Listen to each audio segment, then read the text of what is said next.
Very good evening, friends. Meeting after a gap of 3-4 days.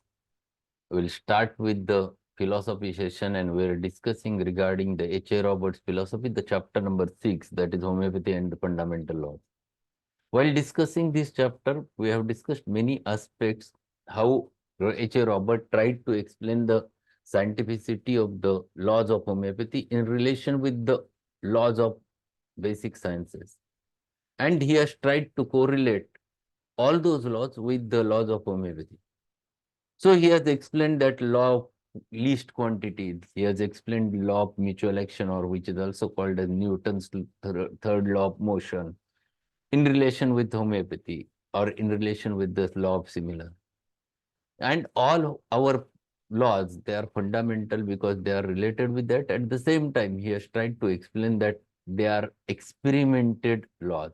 It is not a product which comes out just the Hahnemann's thought, but it has been a product which has which is the result of experimentation. So every law, even the Hering's law of direction of cure, which we call that cure must take place from above downwards, within outward, from center to periphery, or organs of greater importance to the organs of lesser importance, and in the reverse order of appearance of symptoms. This law is also the result of keen observation, and through which it has been found that this is the reason. And why it is so? Because it is based upon law of biological development, a law of basic science. And that correlation he tried to explain over there in order to explain the scientificity of homeopathy. And if we know this scientificity, we can talk with anyone who starts talking about the homeopathy as a just a false sign. So we have to explain all those things, and that's why H.A. Robert has tried his level best to explain this in this chapter. We are on concluding part of the chapter. Let us go ahead with the page number 62, the paragraph number 2. Let us repeat the last lines of this quotation in the light of our observations into the relation of homeopathy and the fundamental laws.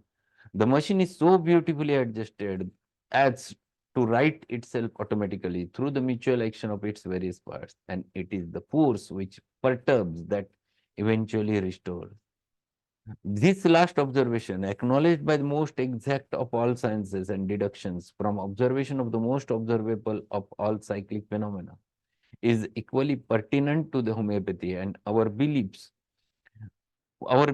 in the lawful flow of vital energy. This deduction, so fundamental that it might well be called a law, is closely allied to the law of mathematics. The quantity of action necessary to effect any change in nature is least possible. So what he is explaining all those things. The last paragraph which he has explained is the part from the part which he has collected from the concise knowledge of astronomy history by Agnes Clerk. And then he explained that these all things are related with the homeopathy. The law of least quantity, which is the law of basic sciences, again, we used to use the same law in a different manner. Hahnemann have defined, or Hahnemann came to the conclusion of the law of minimum dose. He explained that the dose should be so minimum so as to arouse the vitality in a deceased individual is called as a law of minimum dose. And again, the same law which has been explained by the in the mathematics as well as in the physics, the quantity of action necessary to effect any change in nature is least possible. So see the correlation, so see the identity, and how this goes hand in hand from one science to the another science, and when they are correlated, they are always called to be a fundamental. And then he explains these are but a few of the laws which we, in our ignorance, have assembled from the vast resources at our command to demonstrate that homeopathy is governed by laws that are in yourself, and that homeopathy therefore is a part of fundamental lawfulness and orderliness of the universe. If we can apply a known law of biology, a known law of mathematics, and known and accepted deduction of astronomy, we can as surely apply the tested laws of any other sphere of universal activity. So he's so sure about it that when few examples he has elaborated over there in this chapter, that correlation between laws of basic science or laws which are fundamental and their correlation with homeopathy. He explains that these laws, laws of mathematics, laws of biology, laws of physics, laws of chemistry, should should go on hand in hand with the laws of homeopathy. And if it is there, then we can proudly say that yes, homeopathy is the fundamental science which is based upon all those scientific laws. And for explaining this, he has given all those examples. What he further says, at some future time, we will be able to formulate definitely those laws which govern the vital force and its action in the human economy. This vital energy, which is the sun of our individual human economy, has distinct relationship to the universal vital energy. It is the vital energy in the individual which offers homeopathy its scientific demonstration of healing. Of this mystery, we now comprehend but this. The state of disordered vital energy is that state in which the homeopathy offers greatest hope of regaining the lost balance of power in each individual, and that not only coercion means balzabri, not by coercion of the vital force, but by stimulating it, that can equilibrium is restored by the same force that disturbs it, and the vital energy in itself is capable of disturbance and of self-restoration under the proper circumstances. We have used the laws of homeopathy half blindly, as it were, yet we recognize their tremendous significance and their possibilities. We have observed their action in countless cases of human misery. So see what he is explaining. He is explaining that this vital energy which is present inside human being is the product of the universal energy. So there is always a correlation, and that's why he has utilized one very nice symbol for the human. He has explained that vital energy inside the human being is nothing but the sun of that human being. So this is very important. Sun means here it is sun energy, the same energy which is there in the universe, same energy is there inside human being, which is autocratic, automatic, which governs the whole body. And the energy which has the capacity to maintain the balance, to maintain the health, the same energy, if it gets disturbed, reflects in the disease, and same energy, when gets stimulated, it regains the health. So this vital energy around which whole life of the human being revolves is the same energy which is present in the universe. This correlation one must understand. This correlation one must think about and find it out that how this vital energy from the universe enters inside human being in order to maintain the balance. So this he explains, and he goes towards the conclusion of the chapter with explaining certain fundamental homeopathic laws. So let us be alert to observe and accurate to correlate the plain facts before us, that we may recognize, formulate, and work in accord with the fundamental laws that govern homeopathy and all nature. So now he explains certain laws which governs the homeopathy and all nature. They are fundamentals. They are not only related with homeopathy, they are everywhere. The first law homeopathic laws. First, he explains about the cure. He has written the word similia similibus curantur, but that is not a similia similibus curantur. Just change it in your book. It is called as Hering's law of direction of cure. Before that, one should write the similia similibus curantur. Anyone knows what is the similia similibus curantur?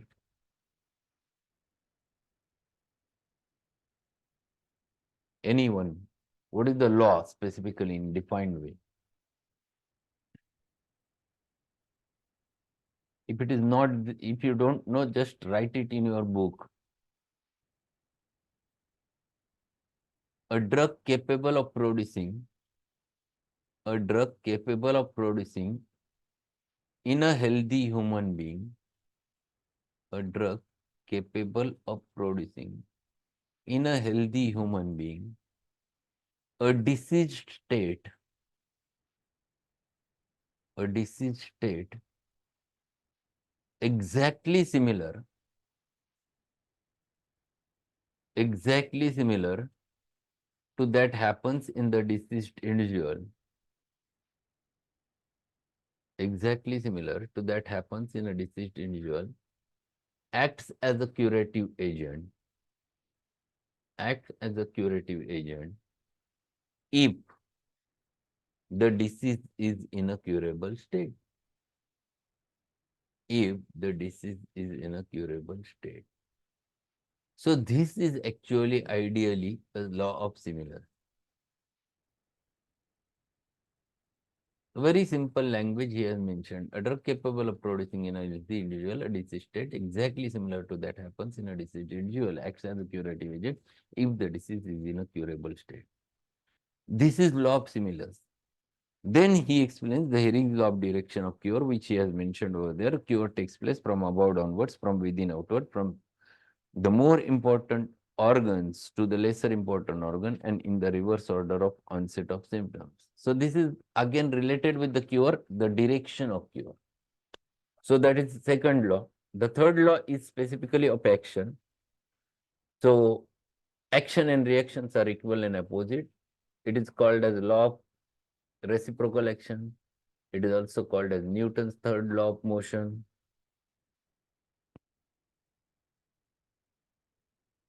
Then law related with quantity and dose. What he mentions over there? Quantity of drug required is in inverse ratio to the similarity. So more the similarity, more minute the dose is needed. So more minute quantity is needed. So more minute quantity means high potency. Keep it in your mind. Here, when you are talking about the quantity, it is always high. Is it clear? So the quantity of drug required is in the inverse ratio to the similarity. Then law of quantity. The quantity of action necessary to effect any change in the nature is least possible. The decisive amount is always minimum or an infinite sum. So this is very clearly he mentions that law of least action is related with the law of minimum dose, and wherever you want change, the quantity of action necessary is least possible. Then law of quality. See, law of quality. The quality of the action of homeopathic remedy is determined by its quantity in the inverse ratio. So if quality is high, the repetition is less because quantity required is very less. If you understand this, then you will never have a problem. If patient susceptibility is high, potency should be high, minimum repetition. Because he will going to get changed immediately. Simple thing is that such patients who are highly susceptible, they very easily suddenly gets affected. Means their susceptibility is high, that's why they gets affected. In the similar manner, when you prescribe a remedy, you have to give it in a high potency because that remedy, just a stimulus is needed because he is already in a high susceptible state. A stimulus is needed and there is no need to repeat it again and again. And that's why in acute cases, higher the potency, higher the susceptibility, higher the potency, less is the repetition. Then of use, the dose and quantity that will thoroughly permeate the organism and make its essential impress upon vital force is that which will affect the functional sphere of the individual. Whenever you give the remedy to the patient or approver, the homeopathic remedy, that remedy is always used to produce only functional symptoms. It will not affect any pathology inside the human. It doesn't carry any material entity so as to cause a material damage over there. And that's why it is just a stimulus. Whatever you get is the reflection and it presents in the form of symptoms only, which are functional. Law of biological development. 2 marks. All those laws are for 2 marks. Functions, creates and develops the organs. Very important law. Whole life of the human being revolves around it and whole homeopathy revolves around it. Because first the functions gets affected and then the pathology develops. In the same as the functions which are defined first and then the organs develop. So from a same embryo or same embryonic cells, the different organ develops according to their functions. So function is the prior to it. And same is true when the disease happens, the functional manifestations comes first, later the pathology. Then law of disease development. Functional symptoms are produced by the vital force in the exact proportion to the profundity of the disturbance. Functional symptoms precede the structural changes. Very, very, very important. Every disease always comes at the functional level. It never directly produces pathology. It never happens that yesterday the tonsils were normal and today the tonsils are hypertrophied. It is not so. It is a long process. It never develops within a day. So pathologies which develop such types of happens takes long time before they indicates with some functional symptoms. Then law proving. These are three important laws one must know. First law, any drug which in its natural state affects the vital energy but little will develop, proving only in a high potency. So certain entities in crude form doesn't produce any change. Those should be used in higher potency for proving. So iron in crude form doesn't produce any change, but same iron, if it is given highly potentized, then and then only you get the proving. So any inert material or any material in crude form never produces any change inside the human being, should be proved in the higher potency. Any drug which in its natural state disturbs the vital energy to the functional manifestations only may be proven in a crude form. Simple, there are many simple examples. The first simple example is the onion. Onion, even you cut the onion, you get affected functionally. You start getting the lacrimation from your eyes, you start getting the discharge from your nose, you might get a sneezing over there. So in crude form, nothing has entered and still it has affected your vital food. So such types of remedies, either they are proved in mother tincture form or either they are proved in very low potency, they never requires the higher potency. And third important law, any drug which in its natural state disturbs the vital energy to the destructive manifestation should be proven only in potentized form. We have discussed all those laws. So I have given you one example of nitric acid. Nitric acid in pathological form, nitric acid if consumed in the crude form, it used to burn. That is the primary symptoms or primary action of nitron. But if if you will use this in such type of proving, you will not get a proving, you will going to get a destruction. Such remedies, if you are going to prove, it should be only and only in potentized form. So these are all three laws of drug proving, and then laws of repetition. And first is the law of repetition for the proving purpose, not for prescribing. Never repeat dose while symptoms of are manifest from the dose already taken. So if you had given Naxomica for the proving and the earlier dose of the Naxomica is producing its effects, wait for some time till the action vanishes, then and then only repeat the remedy. Law of repetition for cure.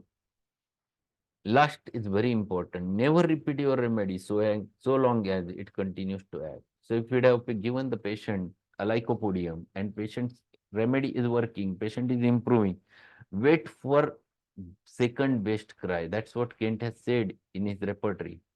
That wait for the second best cry, then and then you think about the repetition. If the medicine is acting, just wait and watch.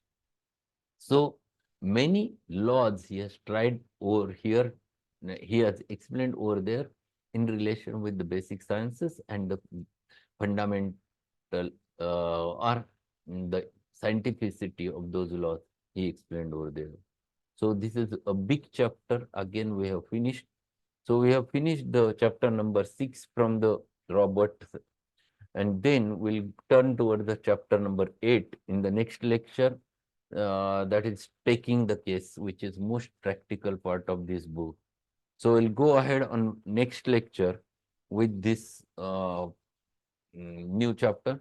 Tomorrow, I will let you know whether it is possible to conduct lecture, because if there is any sound noise is going on, it is impossible to conduct the lecture.